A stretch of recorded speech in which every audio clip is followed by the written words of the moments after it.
Oremos. Pai querido, dá-nos teu Espírito neste momento. Ilumina nosso entendimento. Queremos compreender o que queres nos dizer. Em nome de Jesus. Amém. Amém. Acabo de pedir a presença do Espírito conosco e vamos a falar justamente do tema do Espírito Santo. Um tema chave na vida dos cristãos. Porque São Lucas 4:1 diz assim: Jesus, cheio do Espírito, voltou do Jordão e foi guiado pelo mesmo Espírito no deserto. Cheio do Espírito. A vida de Cristo foi uma vida cheia do Espírito. Nesse mesmo capítulo, no verso 14, diz assim: Então Jesus, no poder do Espírito, regressou para a Galileia. A vida de Jesus foi uma vida no Espírito. Cheio do Espírito, no poder do Espírito. Aí entrou em Galileia, se levantou para pregar e vejam o que ele diz. Começou a ler um texto do Velho Testamento e disse assim: O Espírito do Senhor está sobre mim, pelo que me ungiu para evangelizar os poderes. O Espírito do Senhor está sobre mim. A vida de Cristo foi uma vida cheia do Espírito. Agora, se nós somos cristãos, devemos andar como Cristo andou. E se a vida de Cristo foi uma vida cheia do Espírito, lógico que a vida do cristão tem que ser uma vida cheia do Espírito. Mas por quê? Porque quando Jesus esteve nesta terra, ele caminhava com a gente, digo, com os discípulos, não com a gente. Nós representados pelos discípulos, andava com os discípulos, comia com eles, dormia com eles, falava cara a cara com eles. Mas quando Jesus morreu, ele foi embora. Só que antes de ir, ele disse: Eu vou, mas enviarei o Consolador. Quero ler para vocês o que diz aqui São João, capítulo 14, versículo 16. Diz assim: E eu rogarei ao Pai, e Ele vos dará outro Consolador, a fim de que esteja para sempre convosco. O Espírito da verdade, que o mundo não pode receber porque não o vê, nem o conhece. Vós o conhecereis, porque Ele habita convosco e estará convosco. Não vos deixarei órfãos, voltarei para vós outros. Como voltará? Na pessoa do Espírito Santo. Agora, é interessante que Cristo disse que Ele queria que nossa vida, nosso coração, nosso corpo, fosse o templo do Espírito Santo. Que o Espírito habitasse em nós. Quer dizer, somos salvos unicamente pela graça, mas uma vez que somos salvos, agora passamos a ser a habitação do Espírito. E devemos viver, agir como o Espírito que está em nós nos diz que devemos fazer as coisas. Pastor, esse assunto do Espírito Santo é bem interessante, porque eu tenho ouvido assim algumas ideias a respeito de quem é o Espírito Santo. Então, esses dias, conversando com um amigo, ele falou assim: o Espírito Santo é aquela força que você tem dentro de você, que te motiva, que te dá uma ideia espiritual. Uma outra pessoa já me falou assim: o Espírito Santo é a influência de Deus na vida das pessoas. Então, é esse poder de Deus. Então, o Espírito Santo é o que exatamente? É uma força? Vou te ler um texto para responder a tua pergunta. Diz assim, está aqui em Romanos, capítulo 8, versículo 26. Diz assim: Também o Espírito semelhantemente nos assiste em nossa fraqueza, porque não sabemos orar como convém, mas o mesmo Espírito intercede por nós sobremaneira com gemidos inexprimíveis. Em outras palavras, o Espírito não é uma influência, não é uma força, não é um poder. O Espírito é uma pessoa, tão pessoa quanto o Pai, quanto o Filho. O Espírito é uma pessoa. O Espírito ensina, o Espírito guia, o Espírito sente, o Espírito fica triste, diz São Paulo: não contristeis o Espírito Santo, quer dizer que o Espírito Santo fica triste. Olha, uma influência não fica triste, uma influência não fala com gemidos inexprimíveis, uma influência não ensina, quer dizer, o Espírito é uma pessoa, disso não podemos ter dúvida, apenas é uma pessoa que não tem corpo, Agora, mas como pode não ter corpo e ser pessoa? Bom, estamos falando de coisas espirituais, não estamos falando de coisas materiais. A nossa mente é carnal, é humana. Como nossa mente pode entender a natureza espiritual do Espírito Santo? Veja, Martim Lutero usava uma figura, ele dizia que Deus é como toda a água do mar e a nossa cabeça é como este copo. Como podemos fazer caber a água toda do mar neste copo? Então, como Deus pode caber em nossa mente humana? Como o Espírito pode ser entendido pela gente? Não, apenas podemos ter as coisas que nos são reveladas na Palavra de Deus. Pastor, eu conheço algumas pessoas que dizem que o Espírito fala através delas, né? Elas têm dom de línguas, esse tipo de coisa. Só que eles falam coisas que a gente não entende. Tem alguma relação com esse texto que o senhor leu, de gemidos inexprimíveis, coisas que nós não entendemos? Como é que o senhor explicaria isso? Veja, o Espírito Santo dá dons. E dá o dom de línguas, dá o dom de ensinar, o dom de profetizar, o dom de curar. O Espírito Santo é especialista em otorgar dons, inclusive porque a Igreja de Deus precisa de dons. A Igreja de Deus é como um corpo. O corpo precisa de olhos para ver, de ouvidos para ouvir, de mãos para tocar, de pés para andar, de coração para puxar a vida. A Igreja de Deus é igual. Precisa de gente que saiba cantar, que saiba orar, que saiba pregar, que saiba sorrir, que saiba ensinar, que saiba curar, que saiba falar línguas. Por isso, o Espírito otorga línguas, dá línguas. Agora, eu conheço gente que fala 2, 3, 4, 5 línguas, evidentemente recebeu o dom de línguas de Deus. Agora, qual é a primeira evidência de que uma pessoa recebeu o Espírito Santo? Isso está claro aqui em Romanos capítulo 16, vejam o que diz. Romanos capítulo 16, versículo 8, diz assim: quando ele vier, está falando do Consolador. O versículo 7 explica: mas eu vos digo a verdade, convém que os vá, porque se eu não for, o Consolador não virá para vosotros. Se porém eu for, eu vou-lo enviarei. E quando ele vier, convencerá o mundo de pecado, da justiça e do juízo. Qual é o primeiro trabalho? Quando o Espírito Santo vier à tua vida, qual é o primeiro trabalho que vai fazer o Espírito? Convencer-te de que tua vida não está certa. Convencer-te de pecado. Então, tem gente que diz assim: a primeira evidência de que o Espírito Santo veio à minha vida é que eu comecei a falar línguas estranhas. Espera um pouco, a Bíblia não diz isso. A Bíblia diz que a primeira evidência de que o Espírito Santo tomou posse da tua vida é que te abre os olhos para enxergar tua realidade espiritual, para convencer-te de pecado. E o que é pecado? Pecado é fazer tudo contrário à vontade de Deus. Então, se você quer receber o Espírito Santo, e o cristão precisa ser batizado pelo Espírito Santo, porque uma coisa é ser batizado por água, isso as pessoas veem, tá?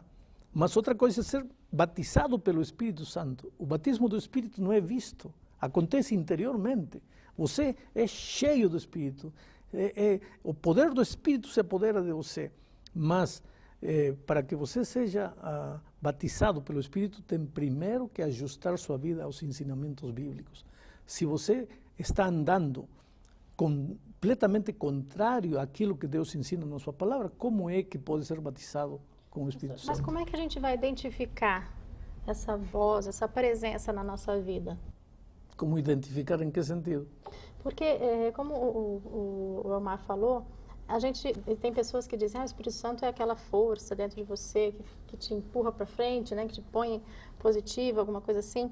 E as pessoas, outras dizem: não, é uma voz que te fala coisas boas, né, que te conduz de uma maneira. E outros dizem que retém o Espírito Santo porque fala em línguas. Então, se o senhor está falando que não necessariamente a pessoa precisa falar em línguas para ter o Espírito Santo, como é que eu vou identificar se eu tenho o Espírito Santo ou não tenho o Espírito Santo? Olha a tua vida e vê se tua vida está ajustada à palavra de Deus. Em outras palavras, olha para a palavra de Deus. Se a palavra de Deus diz que você deve vestir paletó verde e você está vestindo paletó vermelho, você está contrário àquilo que a palavra de Deus está dizendo. Então, bota o paletó verde. É simples.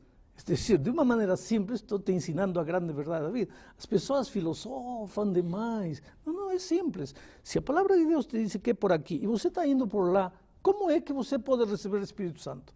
Porque o primeiro trabalho que o Espírito Santo faz na tua vida é mostrar-te que você está indo errado, volta para o caminho. Por isso, Deus disse, far-te-ei ver e te ensinarei o caminho em que deves andar. E como é que a gente vai identificar, pastora, por exemplo, a igreja que tem o Espírito Santo, que tem a linha correta? Porque existem, por exemplo, denominações que realizam milagres, coisas assim, e a gente tem a nítida sensação de que é o poder do Espírito Santo que está atuando ali. São milagres para o bem, para a cura. Eu sei, mas aqui está novamente o texto de Mateus capítulo 7, que vou ler de novo. Mateus capítulo 7, versículo 21 diz assim, nem todo que me diz Senhor, Senhor entrará no reino dos céus. Não basta dizer, estou aqui em nome de Jesus, recebendo o Espírito. Não. Muitos naquele dia han de dizer-me, Senhor, Senhor, porventura no teu nome não temos profetizado, em teu nome não expelimos demônios, em teu nome não fizemos muitos milagres, e eu lhes direi explicitamente, nunca vos conheci. Por que não? Porque embora diziam que no Espírito de Deus faziam isto, no Espírito de Deus faziam aquilo, não estavam fazendo a vontade de Deus. E qual é a vontade de Deus? Está escrito na Bíblia. Lê o que a Bíblia diz, ajusta a tua vida com o que a palavra de Deus diz. Pastor, agora eu estou meio confuso, porque você vai a uma igreja e não tem como fugir desse assunto quando se fala de Espírito Santo, né? A questão do dom de línguas que nós estamos discutindo aqui. Eu vou à igreja, são boas pessoas, é uma igreja boa, e as pessoas estão ali se expressando de forma, algumas delas a gente não consegue entender nada, e eu não sei se alguém entende. Não é? E elas dizem, bom, aqui eu estou recebendo o Espírito Santo. Então, a primeira pergunta, aquilo é ou não é o Espírito Santo?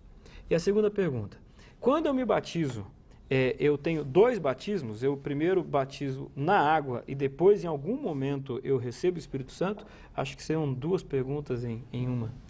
Em primeiro lugar, a primeira evidência, volto a repetir a resposta, a primeira evidência de que você recebeu o Espírito Santo é você perceber que está errado e tem que ajustar. Isso é a primeira evidência. Tá? Agora, o que acontece a seguir? Vejam o que diz aqui o texto que vou ler. Gálatas capítulo 5, versículo 16. Digo, porém, andai no Espírito. Você está andando no Espírito, está cheio do Espírito, recebeu o Espírito, então, presta atenção. Digo-vos, porém, andai no Espírito, e não satisfagais a concupiscência da carne. Porque a carne milita contra o Espírito, e o Espírito contra a carne, porque estão opostos um do outro. Mas se sois guiados pelo Espírito, não estáis sob a condenação da lei. Agora, ora, as obras da carne são prostituição, impureza, lascívia, idolatria, feitiçaria, etc, etc, etc. Mas o fruto do Espírito é amor, alegria, paz, longanimidade, benignidade, bondade, felicidade, mansidão, domínio próprio. Então, o que está dizendo aqui São Paulo? Que a maior evidência de que você recebeu o Espírito Santo não é cair no chão, não é falar coisas incoerentes ou inconexas. A maior evidência que você recebeu o Espírito é que os frutos do Espírito devem aparecer na tua vida. Pastor, esses dias eu ouvi uma coisa que me preocupou bastante. Eu ouvi falar em pecado contra o Espírito Santo e me disseram que esse pecado não tem perdão. Fiquei pensando, será que eu já cometi esse tipo de pecado? O que é o pecado contra o Espírito Santo? Aí que está. Qual é o primeiro trabalho? Quero ver se vocês entenderam. Qual é o primeiro trabalho que o Espírito Santo faz na vida da pessoa? Mostrar aonde eu devo mudar, exato, melhorar mostrar o pecado. Meu pecado. Mostrar o pecado. Justamente. Primeiro trabalho. Se o Espírito Santo te mostra o pecado e você não faz caso, o que está fazendo? Está endurecendo o seu coração à voz do Espírito. O Espírito fala, você não ouve. O Espírito fala, você não ouve. O Espírito fala, você não ouve. Chega um momento em que você cria uma espécie de coraça espiritual. O Espírito pode gritar, você não ouve. Então você cometeu o pecado imperdonável. Por que o pecado contra o Espírito é imperdoável? Não porque Deus não queira perdoar, mas porque você se endureceu de tal maneira que não há maneira de convencer que você é um pecador. E o primeiro que você precisa fazer para ser perdoado é reconhecer que você é pecador. Porque se você não pede perdão, como Deus vai te perdoar? O pecado imperdoável é imperdoável, não porque Deus não quer perdoar, é porque o homem se endureceu tanto contra o Espírito que não quer mais ser perdoado. Dentro do plano da salvação, pastor, Jesus ali deu a sua vida para nos salvar e hoje, pela graça, nós somos salvos. Mas dentro desse processo da salvação, aonde que o Espírito Santo entra nessa obra para a salvação do ser humano? O Espírito Santo, ele é aquele que te cria consciência das coisas espirituais. Você pega a Bíblia e lê, Cristo morreu por mim. Mas isso, para o coração humano, pecador, não significa nada. A não ser que o Espírito venha e me abra os olhos. Ah, Cristo morreu por mim. Mas qual é a diferença? Se de antes eu li que Cristo morreu por mim, de antes eu estava lendo com olhos humanos, agora o Espírito me abre o entendimento, porque meu entendimento é embrutecido pela minha humanidade pecaminosa. Eu preciso da assistência do Espírito para entender as coisas espirituais. Porque o que é carne, Jesus disse isso a Nicodemos, o que é da carne é carne, mas o que é do Espírito é Espírito. Pastor, o senhor mencionou agora que nós precisamos do Espírito, da presença do Espírito Santo na nossa vida, não é? E agora eu ouvi falar também, eu li alguma coisa dizendo que no final da história desse mundo, num determinado momento, o Espírito vai ser retirado da Terra. Como é que vai ser isso? Como é que vai ser o ser humano sem a presença do Espírito Santo? Em primeiro lugar, você tem que entender que quando o Espírito Santo fala e você não ouve, qual é o valor do Espírito para você? Nenhum. Nada. Para você foi retirado. Não é que o Espírito vai ser levado. Simplesmente, se você endurece seu coração, para você não vale Espírito. Para você não existe Espírito. Se está lá ou está aqui, tanto faz. Você endureceu seu coração, simplesmente para você não há Espírito Santo. Para você foi retirado. Há tantos homens neste mundo que estão endurecendo-se de tal maneira que para eles o Espírito Santo já não existe. Quer dizer, existe, mas para eles não. Porque para eles não tem sentido o Espírito. Já não vale para nada. Estamos chegando ao fim da lição e eu gostaria de te dizer uma coisa. Há quantos momentos nesta vida em que você literalmente não sabe o que fazer? Tem que tomar uma decisão com relação a um filho, com relação ao casamento, com relação a uma profissão, você não sabe o que fazer. Aí entra o Espírito. Mas como te fala? Ele vem e fala aqui? Não. Ele abre teus olhos para a palavra de Deus. Sabe que todas as respostas para a tua vida, para as tuas indecisões, estão aqui na palavra de Deus. Mas, pastor, eu não enxergo. Não enxerga porque o Espírito não está te auxiliando. O dia que tua vida seja cheia do Espírito, a tua vida vai ser uma vida cheia da palavra de Deus. E quando você tem as dicas e os conselhos divinos, olha, todas as tuas decisões vão ser decisões acertadas. Por que a vida de Cristo foi uma vida vitoriosa? Porque a vida dele era uma vida cheia do Espírito. Ele era levado pelo Espírito. Inclusive até no deserto onde foi tentado, o Espírito foi com ele. Então, se você quer ser um cristão de verdade e andar como Cristo andou, você precisa dizer: Espírito, vem a mim, fala comigo, habita em mim, dirige minha vida. E se sua vida for uma vida cheia do Espírito, será uma vida cheia de vitória. Deus te abençoe.